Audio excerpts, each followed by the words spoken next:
Lo que tú viste en nuestra página web había como un extracto que venía. Al principio estaban ahí, está la policía y... Una amiga mía, Bea, que dice que comprará mejor en otro sitio que yo tengo en casa, pero... Y el día siguiente, me compro por Amazon. De hecho, mejor.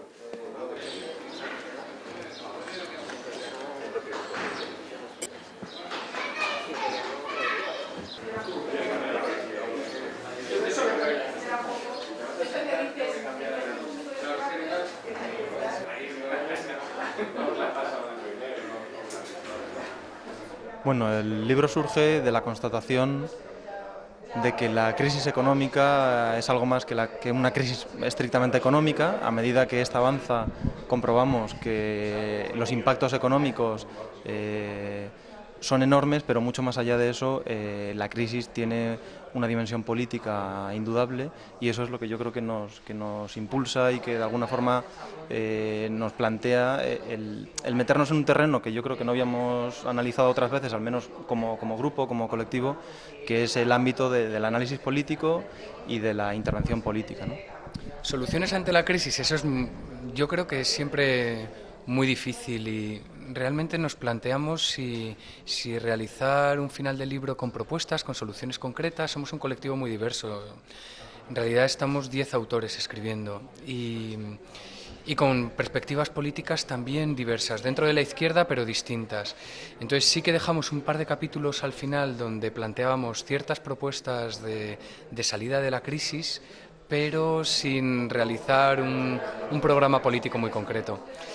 Creemos que es importante el diagnóstico, es decir, lo llamaban democracia, ¿por qué? Porque empezamos a ver que esto ya no es democracia. Y decir esto nos puede situar en la puerta de salida de la crisis. Si constatamos que la representación política no tiene vínculos democráticos, si constatamos que cada vez a las libertades se nos están recortando más, a los colectivos y las minorías más vulnerables económicamente, o aquellas más activas políticamente, es decir, si hacemos el diagnóstico correcto de que esto no es ya una democracia, tenemos bastante recorrido de lo que puede ser la puerta de salida de la crisis. Y ahí, bueno, soluciones hay desde el punto de vista de la economía y desde el punto de vista de la política, más democracia. Una vez que decidamos nosotros qué es lo que queremos y cómo queremos salir de la crisis, todas las soluciones son bienvenidas para salir de ella. Bueno, es que nuestro diagnóstico es precisamente que lo que tenemos son las dos cosas, que hay una crisis económica muy profunda, que el modo en cómo esta crisis impacta en la población, en particular en las clases populares, en las clases trabajadoras, y especialmente el modo en cómo se gestiona la crisis por las élites económicas y políticas, transforma lo que es una crisis económica en una crisis política, y cabría pensar si, por lo menos en el marco del Estado español, en una crisis de régimen, tal y como lo hemos conocido desde la transición, ¿no? Entonces es que yo creo que la caracterización que hacemos, además es muy consensuada, es que la crisis es económica y política, ¿no? Pues yo creo que recuperando la política, y recuperando una política con mayúsculas, que significa que lo que tengamos que decidir sobre lo público, es decir, aquello que nos atañe a todos, lo tenemos que decidir entre todos. Ir recuperando eso poco a poco y decir que eso precisamente es la política. Y sin tener miedo, ni a salir a la calle, ni a organizarse, ni a decir aquellas cosas que creemos que son necesarias para salir del estado político y económico en el que estamos.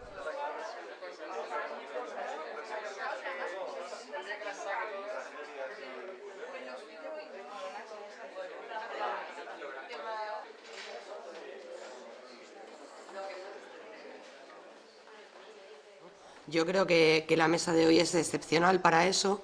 Queríamos aprovechar para presentar este libro, que es un poco lo que nos reúne y nos congrega hoy aquí, pero entiendo que el debate político es de un calado tan profundo que seguramente podamos entre todas compartir diferentes reflexiones, ¿no? Este libro viene a plantearnos un poco que además de la crisis económica, de la cual tanto de estas cosas a las dos personas que están aquí conmigo acompañándome hablarán mucho más en profundidad, pero no quería pasar sin dar algunas pinceladas, ¿no? Una crisis económica de la cual todo el mundo habla, pero sin duda también una crisis política. Y yo añadiría más, ¿no? Yo creo que estamos dentro de una crisis de régimen y entiendo por crisis de régimen la puesta en cuestión de todas las instituciones y todos los procesos que se han establecido en España a partir del régimen de la transición, ¿no? Yo creo que vivimos un momento en el que todo se está poniendo en cuestión, es decir, todas las instituciones, la corona, las instituciones políticas, la representación política en general. Y yo creo que también es importante decir que antes del estallido del 2008 asistíamos ya a varias crisis importantes, asistíamos a una crisis ecológica que estaba demostrando los límites reales de este modelo de producción y una crisis también de cuidados, una crisis que tiene un componente más femenino y que sin duda pues yo creo que hay que seguir poniendo en el centro y que hay que seguir analizando de qué trabajo hablamos cuando hablamos de trabajo, de qué vidas hablamos cuando hablamos de vidas, ¿no? Yo creo que, como digo, esta mesa es excepcional para eso. En este contexto en el que todo se pone en cuestión, sin duda son mucho más necesarias que nunca experiencias como las del colectivo Novecento. Aquí tengo uno de mis componentes y entre el público hay algunos más, pero sí, para aquellos que todavía no lo conozcáis, pues el colectivo Novecento es un colectivo que surge a mediados de los años 90 y que está muy vinculado a las luchas estudiantiles y las luchas políticas de un grupo de mujeres y hombres vinculados a la Facultad de Economía de la Universidad Complutense y que participaban en una asociación, en alternativa, ¿no? Economía alternativa. Y entonces, bueno, pues de esas reflexiones en las cuales pues ellos nombran como hitos importantes los debates con José Luis San Pedro, con gente como Julio Anguita, lanza una revista que es Aurora Roja y empiezan una serie de debates que sin duda son indispensables, porque más allá de cuál sea la salida definitiva, lo que está claro es que yo creo que necesitamos espacios de reflexión, que tenemos que empezar a contar nosotras y nosotros los relatos que nos permitan transformar y que la hegemonía se disputa así, ¿no? Entonces, saludar este tipo de proyectos que yo creo indispensables y que hoy nos traen el libro de lo llamaban Democracia, y yo creo que será una reflexión que a todos nos interese. A mi derecha, uno de los autores del libro es Nacho Álvarez, que es profesor ayudante del Departamento de Economía Aplicada de la Universidad de Valladolid. Además, participa en un grupo de investigación que es Economía Política de la Mundialización, vinculado al Instituto Complutense de Estudios Internacionales, y es un colaborador habitual de la Fundación de Comisiones Obreras 1 de Mayo. Como digo, aparte, está vinculado a este proyecto de creación de conocimiento y de ruptura con lo que algunos autores llaman el epistemicidio de Occidente, ¿no? Como esa relectura del conocimiento por parte de Occidente nos está robando herramientas en la transformación. Y a mi izquierda una mujer increíble a la que he tenido la ocasión de presentar más veces y es Olga Rodríguez. Olga Rodríguez es periodista y es especialista en Oriente Medio, ha trabajado en muchos medios de comunicación como la cadena SER, 4, CNN Plus, El País, Público, Periodismo Humano, Radio Nacional de España. Fue testigo y tuvo que cubrir las noticias de la horrorosa guerra de Bagdad del 2003 y fue uno de los testigos del crimen de guerra cometido contra José Couso, y ella se ha vinculado mucho a esa lucha y a esa denuncia, ¿no? Ha recibido varios premios. Yo solamente sí quería destacar el Premio Pluma de la Paz en el 2006 por sus reportajes sobre Irak, el Premio Club de la Prensa al Mejor Trabajo Informativo en el 2006 también sobre sus reportajes sobre Gaza, y yo creo que es una mujer, bueno, comprometida y que pretende informar y construir un periodismo, ¿no? Que es muchas de las veces ella reflexiona sobre eso, sobre la necesidad de construir un periodismo que realmente informe, que realmente contextualice la noticia y que realmente sirva para denunciar todas las injusticias que están pasando. Es autora de varios libros, el último es Yo muero hoy, las revueltas en el mundo árabe, pero tiene otros como José Couso, La mirada incómoda, El hombre mojado no teme a la lluvia, o Aquí Bagdad, crónica de una guerra. Yo, sin más, porque considero que no es mi papel, les voy a dar paso a ellos y ellas y espero que luego en el debate vayan surgiendo cuestiones interesantes.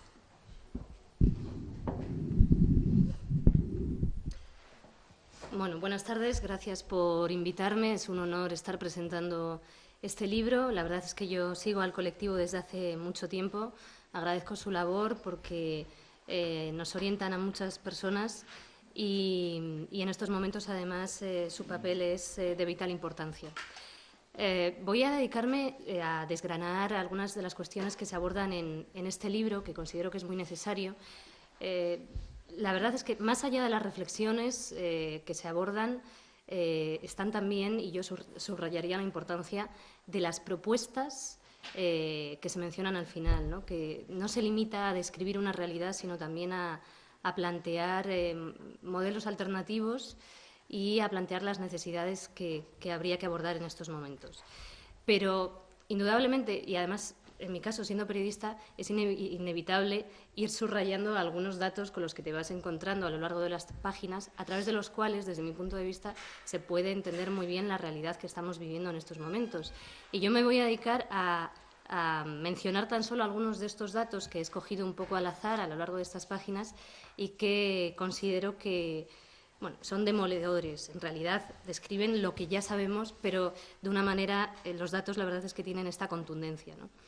A lo largo de estas páginas te encuentras con datos como este. Según el Barómetro Social, entre 1999 y 2007, los salarios registraron un crecimiento ínfimo en términos reales del 1% y el subsidio de desempleo solo creció un 4%, mientras los beneficios empresariales crecieron un 50%, el valor de los activos financieros un 90% y el del patrimonio inmobiliario en torno a un 125%.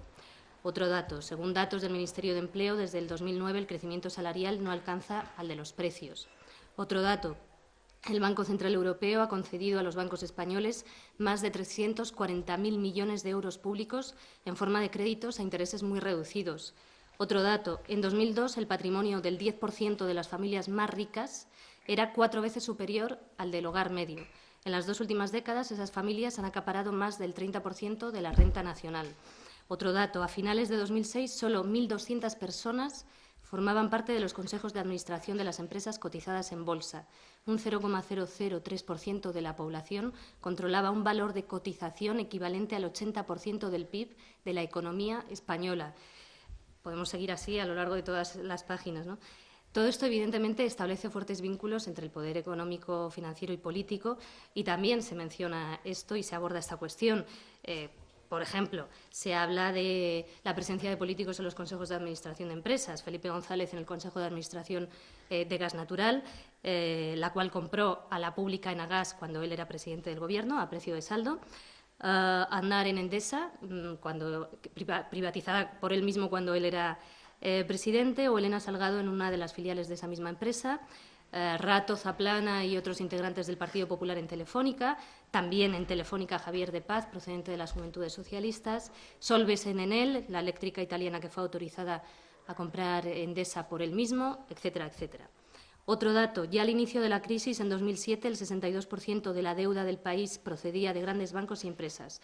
Ante esto, los autores, a lo largo de las páginas, plantean la necesidad de plantearse una auditoría de la deuda, se preguntan, y hay preguntas de por qué tenemos que pagar esa deuda.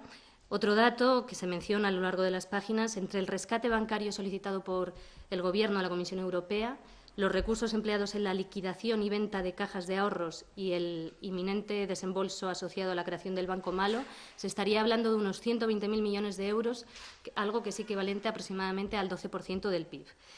En definitiva, estas páginas, este libro del colectivo Novecento, nos detallan cómo se ha producido y cómo sigue produciéndose en estos momentos una privatización de los beneficios, de las ganancias y una socialización de las pérdidas. Y explican además cómo a través de los rescates bancarios se transfiere dinero público a las entidades financieras privadas que acumularon grandes beneficios y que al mismo tiempo son unos de los factores que causaron la crisis y que en estos momentos están accediendo a este dinero, a nuestro dinero, sin ofrecer ningún tipo de contrapartidas, ¿no?, a cambio. Yo, la verdad, agradezco también que aborden de forma bastante extensa cómo el impacto de muchos recortes de la reforma de las pensiones o de las reformas laborales impactan especialmente a las mujeres. Hay unas cuantas páginas dedicadas a este aspecto de una manera excelente desde mi punto de vista. Y finalmente el libro, bueno, también se agradece, tiene un apartado con fotografías que nos recuerda cuál ha sido el avance y el proceso de las resistencias que están actualmente en curso y en la calle. Y finalmente hay un apartado final firmado por todo el colectivo Uno de ellos se titula El cuestionamiento de un régimen político y el otro no recuerdo cómo se titula, Una reivindicación de la política. Y es aquí donde, además de la definición de una terrible realidad voraz que nos está golpeando, se plantean bueno, pues una serie de alternativas o cuestiones que se podrían abordar. Por supuesto, se critican las medidas neoliberales que están afectando profundamente a nuestra sociedad en la actualidad y también las consecuencias del bipartidismo, que en estos momentos está haciendo ya tanto daño, al menos en las encuestas, a los dos principales partidos, ¿no? Al PP y al PSOE, que según las encuestas en intención de voto no alcanzarían juntos más del 47,4% aproximadamente, que de alguna manera sería un castigo a sus políticas neoliberales de ambos partidos y a sus alianzas con las oligarquías de este país y a su servilismo, diría yo, ¿no? Ante estas oligarquías. Y ante ello, el colectivo plantea estas alternativas, que mencionaré algunas de ellas. Por ejemplo, en lugar de responder a estructuras jerárquicas controladas por un aparato, plantean la necesidad evidente de que haya unas estructuras que resulten acordes a verdaderos principios de democracia participativa. Abordan cómo debería articularse la protesta, dan la bienvenida, evidentemente, a las resistencias que están en curso, mencionan los grandes logros de estas resistencias y también sus faltas, como quizás la falta de coordinación y de capacidad para adoptar decisiones vinculantes. Proponen, entre otras cuestiones, que roten cargos públicos, que cualquiera pueda acceder a estas rotaciones, que la economía se dirija por criterios políticos elegidos democráticamente y orientados por los intereses colectivos. Plantean, por supuesto, la posibilidad de implantar una banca pública bajo un control social efectivo. Defienden una economía al servicio de las necesidades sociales, que refuerce los servicios públicos y una democracia económica guiada por los derechos y las necesidades de las personas. Y terminan indicando una frase que a mí me parece muy interesante y que estoy convencida de que luego en el turno de debate podremos abordar.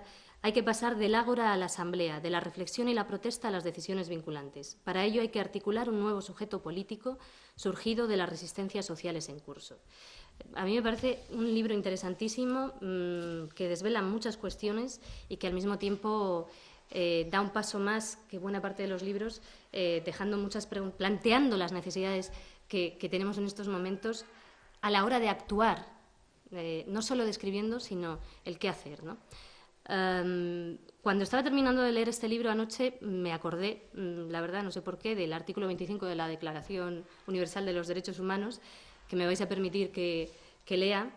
Toda persona tiene derecho a un nivel de vida adecuado que le asegure, así como a su familia, la salud y el bienestar, y en especial la alimentación, el vestido, la vivienda, la asistencia médica y los servicios sociales necesarios. Tiene asimismo derecho a los seguros en caso de desempleo, enfermedad, invalidez, viudez, vejez u otros casos de pérdida de sus medios de subsistencia por circunstancias independientes de su voluntad. Este es el artículo 25 de la Declaración Universal de los Derechos Humanos. Evidentemente estamos en un momento en el que están tratando, están intentando, están obligándonos, quieren que asumamos que la Declaración Universal de los Derechos Humanos es una utopía, que no podemos permitírnosla porque está por encima de nuestras posibilidades, y nos están forzando a asumir que debemos comportarnos como súbditos sin derecho a rechistar. Ante esto, evidentemente, es hora de actuar, porque si no vamos a terminar todos como aquel personaje de Rebelión en la granja de Orwell, ¿no? El caballo boxer que decía trabajaré más fuerte, mientras sus amos, los cerdos, se atiborraban de comida y de todo, y cuando Boxer le falló una pierna, pues lo enviaron al matadero. En estos momentos ya están colocándonos en ese lugar, ¿no? Ante ello, yo creo que es un momento de acción, evidentemente de unión, como dice este libro, de coordinación en las estructuras y de buscar maneras a través de las cuales seamos capaces, entre todos y todas, de adoptar decisiones que sean vinculantes para el futuro. Cuando las cosas no funcionan, hay que cambiar de modelo, y yo creo que estamos en ese punto, y para ello solo lo podemos hacer si todos participamos y si todos actuamos.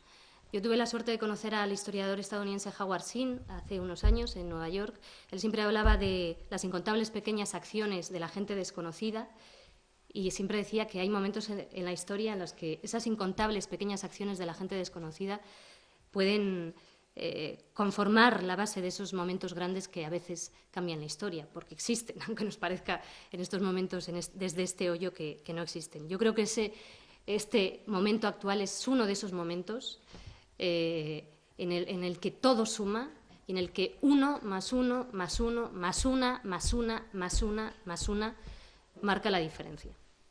Muchas gracias.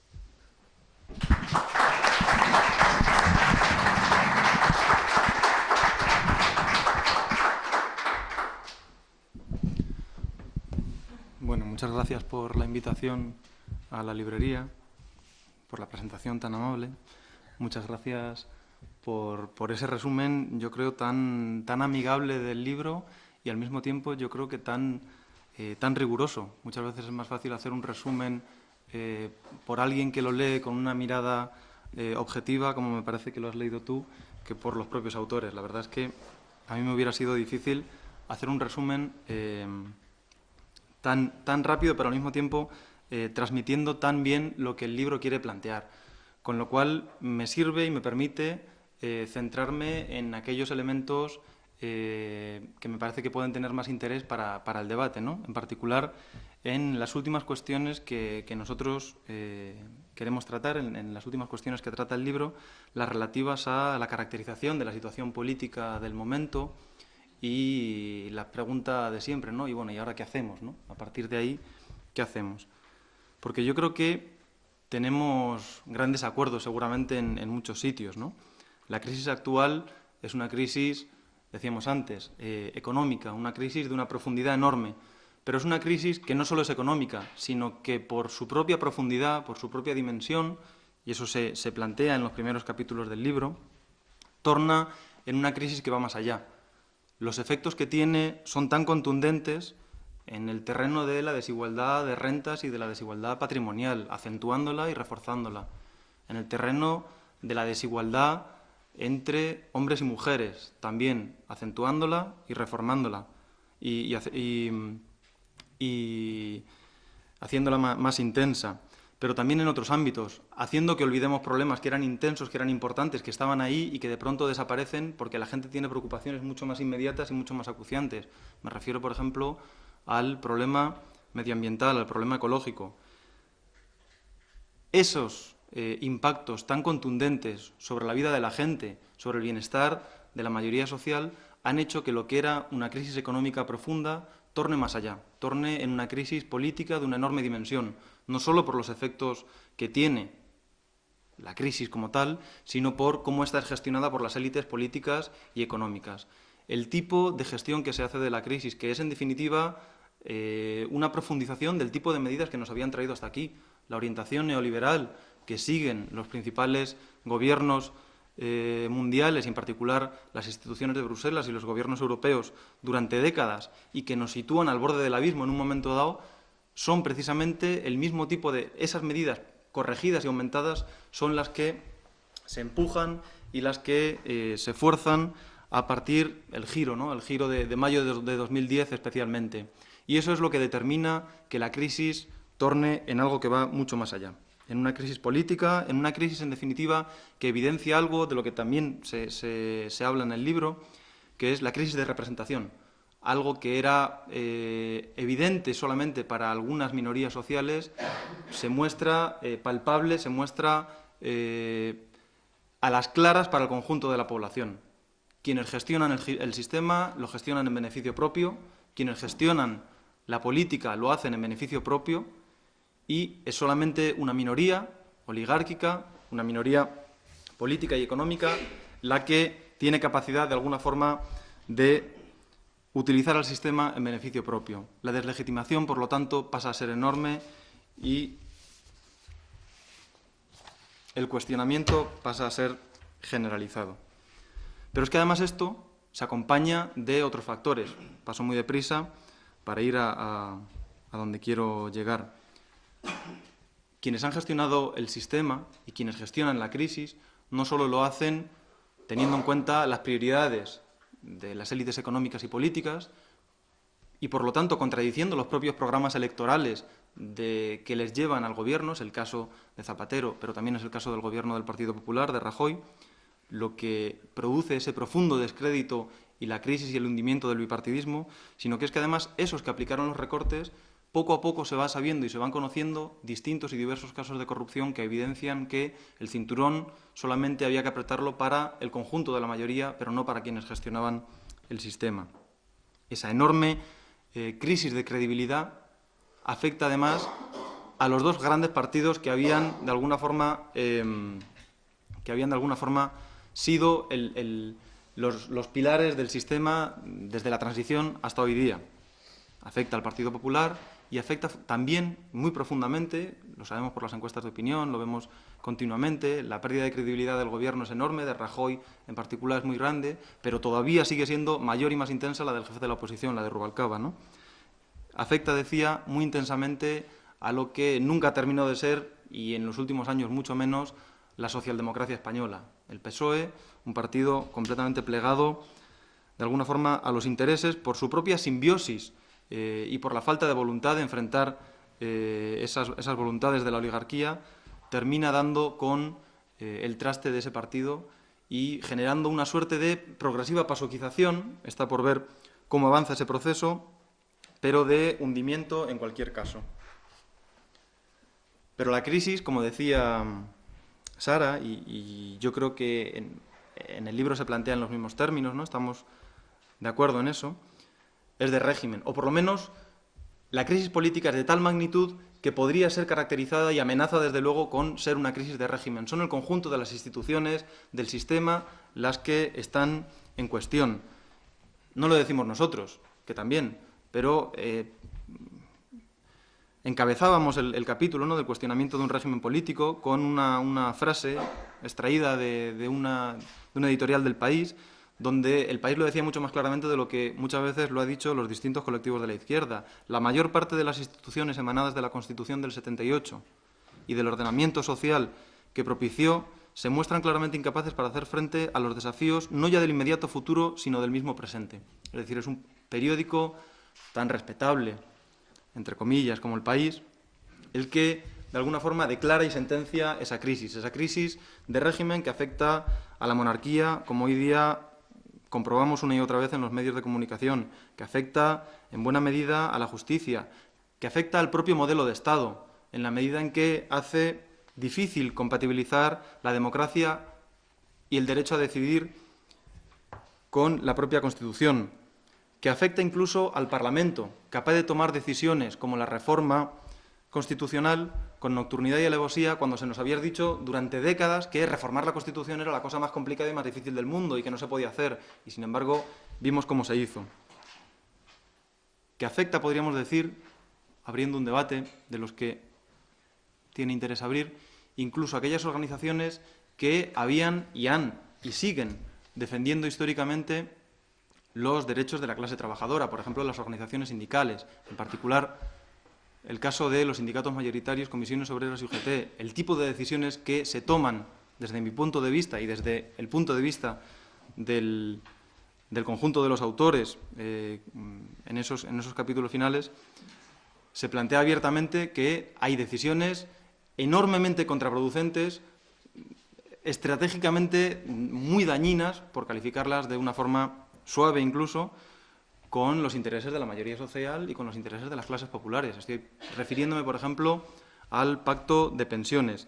Es decir, que la deslegitimación de las instituciones que habían de alguna forma ordenado la vida política y social, que habían de alguna forma garantizado la estabilidad del modelo bipartidista, es lo que se quiebra. Es lo que se quiebra con la crisis y frente a eso es ante lo que emerge la reacción. La reacción que es plural, que es masiva también y que en un primer momento emerge en torno a lo que conocimos como el 15M, ¿no? Una respuesta que nosotros pensamos que es una ventana de aire fresco, en primer lugar, y frente a cualquier otra cosa, es una ventana que abre un mundo de posibilidades en el terreno político, una gran cantidad de debates necesarios y sustantivos que no estábamos siendo capaces de impulsar y de plantear desde las organizaciones tradicionales de la izquierda, desde las organizaciones sindicales, desde los distintos colectivos sociales, y que, sin embargo, irrumpen y emergen de forma enorme, ¿no?, de forma muy intensa en la vida política. no solo reforzando la movilización, sino también planteando cuestiones que tienen que ver con la propia concepción de la política, cómo debemos organizarnos, cómo debemos tratar de debatir y transformar nuestra sociedad, qué tipo de estructuras pueden permitirnos hacer eso, porque los medios no son neutrales, también los medios importan para los fines que se desean conseguir. ¿Qué tipo de espacios menos jerárquicos, más participativos, más democráticos es posible utilizar para que el conjunto de la ciudadanía piense, debata y se movilice, y no solamente ese pequeño grupo de gente que venía movilizándose hasta el momento, más organizada política o sindicalmente? Ese es el tipo de cuestiones que queríamos plantear con este libro, y ese es el tipo de cuestiones que abrimos de alguna forma con los últimos capítulos del libro. Ahí es donde queremos abrir precisamente un debate que el libro no cierra, todo lo contrario. Yo creo que el libro tiene la pretensión de plantear y de abrir y de facilitar, que es, bueno, ¿y ahora qué? Es decir, tal y como planteaba Olga, esas ideas que necesitamos, ¿no? Esas sobre la que además, sobre buena parte de ella estamos de acuerdo, ¿cómo las llevamos a la práctica? ¿Cómo las ponemos en marcha? ¿Cómo somos capaces de articular un movimiento social, amplio, masivo, que sea capaz de poner sobre la mesa la necesidad de una banca pública, la necesidad de defender los servicios sociales, la necesidad de que el sistema público de pensiones no se siga erosionando, se blinde, la necesidad de revertir la reforma laboral y fortalecer la negociación colectiva, la necesidad de garantizar que, en definitiva, los beneficios no se pongan por delante de la vida de las personas y ésta ocupe un lugar prioritario. Y ahí, entonces, de alguna forma, donde yo, no ya como miembro del colectivo 900, sino como Nacho Álvarez, planteo mi opinión y abro, de alguna forma, el debate, ¿no? Un debate que además me parece que está candente en el ámbito de los movimientos sociales, del 15M, de las organizaciones políticas y sindicales de la izquierda. Constatamos que el bipartidismo se hunde. Constatamos que las herramientas en las que, con mayor o menor acierto, había creído buena parte del pueblo de izquierdas, de la gente de izquierdas, y en la que la mayoría social había depositado sus expectativas, han fracasado completamente. Sin embargo, a pesar de ese fracaso, no tenemos una alternativa política en este momento. Los distintos movimientos sociales, sindicales, políticos, yo creo que hemos contribuido a fortalecer algo que no dependía lógicamente de nosotros, que dependía del conjunto de la ciudadanía que en última instancia se ha movilizado, pero hemos sabido de alguna forma incorporarnos a ese movimiento, incorporarnos a esa exigencia de movilización. Nos hemos manifestado, hemos estado una y otra vez en la calle, nos hemos organizado más o menos como hemos podido y hemos tratado de impulsar y de coordinar esa respuesta y esa movilización. Y aún así tenemos, yo creo que un poco de forma colectiva, generalizada, ¿y ahora qué? ¿Y cómo seguimos?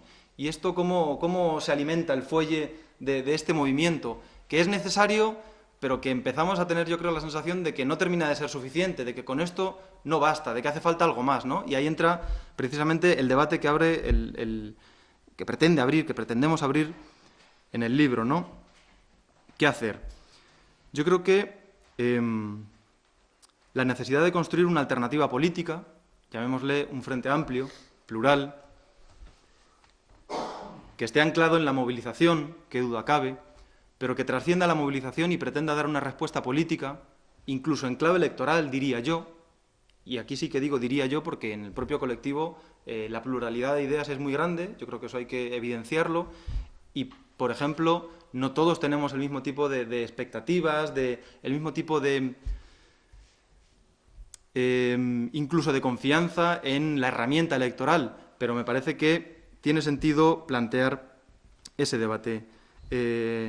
¿Cómo construimos, o es posible, o es deseable construir esa herramienta, una alternativa política que tenga una expresión electoral, que pueda ir más allá de lo que estrictamente ha sido la movilización social, la movilización ciudadana, y que permita, anclada en esa movilización, avanzar en un proceso de resistencia y dar horizonte a ese proceso de resistencia en una perspectiva de directamente plantearse la posibilidad de acceder al poder político? Mi respuesta personal es que sí, que eso tiene sentido, que eso habría que construirlo, que eso, desde luego, es difícil de construir, que para construir eso no todo vale, que, por ejemplo, si nos planteamos desde el terreno de aquellas fuerzas que históricamente han defendido las conquistas sociales, el progreso social, ¿con quién contar? Yo creo que, por ejemplo, hoy día ya no es posible en ningún caso contar ahí con el PSOE, lo cual no quiere decir que no sea posible, sino que, de hecho, es deseable contar con aquella gente que ha votado al PSOE, con aquella mayoría social que hoy día se siente profundamente desencantada, que no se siente representada por ese partido, pero que, sin embargo, aspira, desea transformar de alguna forma la sociedad, conservar los derechos que le son robados y ir más allá de esos derechos para construir un modelo de democracia más sólida y mejor. ¿Es posible contar con otras organizaciones sociales, políticas, que están en la izquierda del PSOE? Yo creo que sí, yo creo que son la base, pero no solo. Por ejemplo, me refiero a Izquierda Unida. Me parece que Izquierda Unida seguramente debiera jugar un papel central en este proceso, por varias razones. En primer lugar, por su conexión orgánica con la movilización, qué duda cabe. En segundo lugar, por su propio programa político. Y en tercer lugar, por la propia credibilidad, y la credibilidad la pongo entre comillas por lo que diré a continuación, que tiene entre amplios sectores de la población y entre amplios sectores de las luchas sociales. Ahora bien, igual que digo que Izquierda Unida, desde mi punto de vista, repito, esto no es una posición del colectivo Novecento porque aquí somos muy plurales, debiera jugar un papel central en este proceso de recomposición, seguramente aquí quepa plantearse, bueno, y arrastra algún tipo de carencias, arrastra algún tipo de contradicciones que dificulten esta capacidad de plantear abiertamente la herramienta, la alternativa política. Yo diría que sí, yo diría que también. En particular, 4 podríamos decir. Una, y me parece especialmente importante, la relativa al funcionamiento y a los elementos de democracia interna.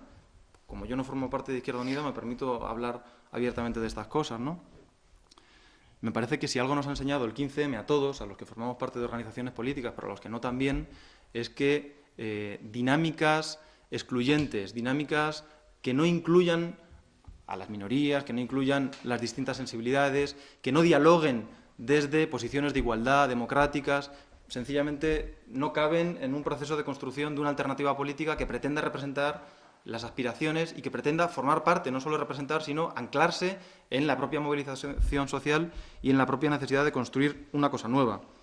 Pero además me parece que, en segundo lugar, no reconocer que la pluralidad de la movilización social, que la dimensión de la movilización social excede, desde luego, los contornos y los límites de Izquierda Unida, sería una torpeza por parte de lo que es en este momento la fuerza que debería ser seguramente eje vertebrador de una propuesta de recomposición en la izquierda. No porque haya muchas más cosas organizadas más allá, sino porque la gente que se moviliza, no la que está organizada, sino la que se moviliza, sí que va mucho más allá de los propios contornos de esa organización y, por lo tanto, eso debería ser tenido en cuenta, desde luego. Y además hay un elemento que me parece central, que tiene que ver con la propia credibilidad de esa organización que debería vertebrar de alguna forma el debate, que es el debate en torno a los pactos de gobierno. ¿Es posible, con pactos de gobierno como los que en este momento mantiene esta organización, que sirva para crear algo nuevo? Bueno, pues aquí seguramente tendremos debates diversos. Depende de lo que esos pactos de gobierno hagan, avalen o permitan, ¿no? Puede que haya quien se fije en medidas como la ley antidesahucios, y desde luego que es un elemento positivo, es un punto a favor, pero el seguir planteando recortes, el seguir de la mano del Partido Socialista, por ejemplo, en el caso del Gobierno de Andalucía, desde luego que limita y dificulta mucho la credibilidad para construir este tipo de herramientas. A partir de ahí, yo diría, Hoy es posible, hoy me parece, y termino y vamos directamente al debate, hoy me parece que es posible construir esa alternativa política. Es posible porque son muchos los ámbitos, los sectores sociales, sindicales, políticos, que se lo plantean explícitamente, porque son muchas las sensibilidades dentro de cada una de las organizaciones políticas, sociales y sindicales que ven la necesidad de ir un paso más allá de la movilización, construyendo esa alternativa política, y yo creo que lo electoral no es lo prioritario, pero forma parte del debate si está o si debe estar, ¿no? Y, sin embargo, dejar pasar la oportunidad yo creo que sería un enorme error. Dejar pasar la oportunidad, y ahora abro el debate, luego más, yo creo más riguroso, ¿no? Dejar pasar la oportunidad no es algo que se limite a Izquierda Unida. He hablado de Izquierda Unida porque, lógicamente, es la principal organización en el terreno de la izquierda y yo creo que a ella le corresponde la principal responsabilidad. Pero me parece que hay responsabilidades que nos atañan a todos, a los distintos colectivos sociales, sindicales y políticos. ¿En qué sentido? Me parece que, por ejemplo, desde los movimientos sociales, este debate se empieza a tener, se está teniendo, y es muy importante que se tenga, pero también hay una responsabilidad, la responsabilidad que muchas veces se plantea y se enfrenta a las organizaciones políticas. Todos los partidos son iguales. Crear una organización política no tiene sentido porque el poder todo lo corrompe. Generar alternativas políticas no es la vía porque por ahí ya sabemos dónde terminamos. Bueno, yo creo que esa ilusión, ¿no? Y no lo digo desde luego como algo despectivo, yo creo que es una ilusión bien constatada y bien arraigada, qué duda cabe, ¿no? Pero sí que es una ilusión, la ilusión de que desde lo social podemos cambiar las cosas. Yo creo que desde lo social podemos cambiar muchas cosas, pero hay cosas que si no se cambian desde lo político, y por eso ese último capítulo que plantea el libro, ¿no? La reivindicación de lo político, de lo político, no solo de lo partidista, pero también de lo partidista, ¿no? Yo creo que sin, de alguna forma, flexibilizar esa ilusión de lo social, difícilmente vamos a ser capaces de construir alternativas políticas que sean útiles. Y cuando digo que sean útiles, me parece que eso tiene que ver con que de ellas formen parte y las asuman y las hagan propias los movimientos sociales. Yo creo que alternativas políticas que en este momento no vayan de la mano de los movimientos sociales y que estén arraigadas en las luchas sociales, difícilmente podrán tener éxito. E igual que las grandes organizaciones deben ser generosas, deben ser valientes en aprovechar el momento político y deben ser conscientes de que su pérdida de credibilidad tiene que ver con los amigos que uno hace y que los movimientos sociales tienen que desterrar esa ilusión de lo social desde mi punto de vista, repito, no es una posición del colectivo. Me parece que las organizaciones de la izquierda, las organizaciones más pequeñas, seguramente tienen que ser mucho más realistas y mucho más conscientes del tipo de fuerza que tienen a la hora de plantear acuerdos, a la hora de plantear posibilidades de refundaciones, encuentros, llamémosle como queramos. Me parece que la carga de la responsabilidad en este momento recae sobre todos nosotros. Desde el ámbito en el que nos movamos seguramente podemos encontrar responsabilidades que en este momento están dificultando que avancemos hacia algo que yo creo que es una demanda social evidente por parte de la gente que se siente de izquierdas, por parte de la gente que se siente que lucha y que está, sin estar organizada, que está a favor y que está por la defensa de los servicios sociales, por un modelo más democrático de convivencia y de sociedad y por un modelo que, en definitiva, ponga la vida de la gente como referente fundamental de lo que tiene que ser la política y no los beneficios. Yo creo que esa es la responsabilidad a la que en este momento nos toca enfrentarnos a todos y a cada uno de nosotros, y las demandas de tratar de construir esa alternativa no pueden ser simplemente obviadas. Obviarlas me parece que sería no solo dejar pasar un tren que es importante, sino además obviar una responsabilidad que yo creo que la sociedad pone sobre aquellas organizaciones, movimientos y grupos que en este momento están organizados, y es una exigencia que yo creo que debemos debatir de ella como mínima, ¿no? Con esto termino.